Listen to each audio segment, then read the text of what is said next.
He scanned the park, taking in the baby strollers being pushed by mothers and nannies. He tried to picture himself with children and nearly shuddered at the thought. He was 38, almost 39, a time when most men had already settled down and produced offspring. But he'd spent all of his 20s and a good chunk of his 30s busting his ass with his partners to make their business the success it was now, without using his family's money, their connections, and especially without their help. Maybe that was why they hated him so much now, because he'd thumbed his nose at them and basically told them to fuck off.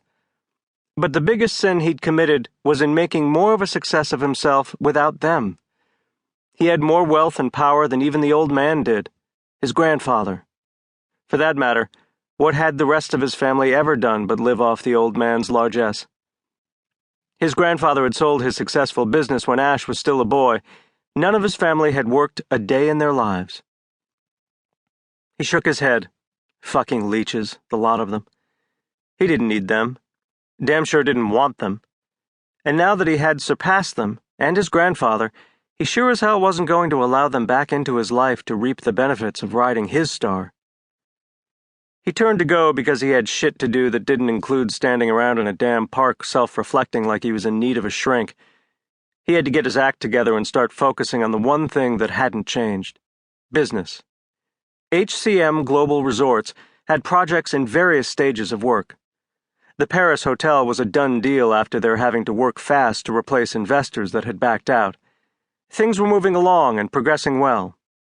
This wasn't the time for him to drop the ball, especially when Gabe and Jace couldn't give work the time they had in the past. Ash was the only one not distracted by his personal life, so he had to step up, take some of the slack for his friends so they could enjoy having a life outside of work. As he started to stride back in the direction he'd come, he saw a young woman sitting alone at one of the tables outside of the primary traffic area. He stopped mid-step and let his gaze settle more fully on her, taking in her appearance. Long blonde hair that drifted just so with the breeze, revealing a startlingly beautiful face with striking eyes that he could see even from the distance at which he stood. She was wearing a funky long skirt that swirled with the wind, bearing the long expanse of one leg. Blingy flip-flops adorned her feet, and he could see the bright pink polish on her toes and a toe ring that sparkled when she moved her foot to shift position. The sun caught on a silvery ankle bracelet, drawing even more attention to her slender leg. She was busy sketching, her brow furrowed in concentration as her pencil flew over the page, and beside her was a huge bag stuffed full, with rolled-up papers extending from the top. But what most caught his attention was the choker she wore around her neck. It didn't fit her. He made that instant assessment. It was tight around her neck, resting just at the hollow of her delicate throat. But it didn't fit her. It didn't reflect her at all. It was gaudy on her. A diamond choker, obviously expensive, and probably not fake, but it didn't go with the rest of her. It stood out of place.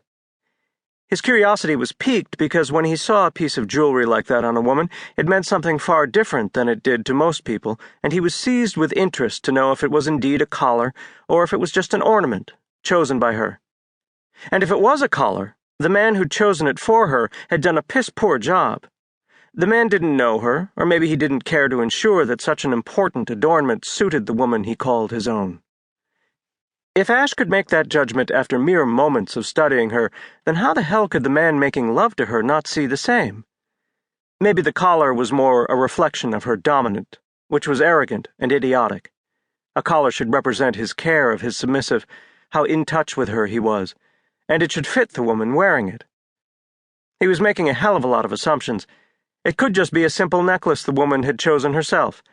But to a man like Ash, that piece of jewelry meant something more than just an accessory.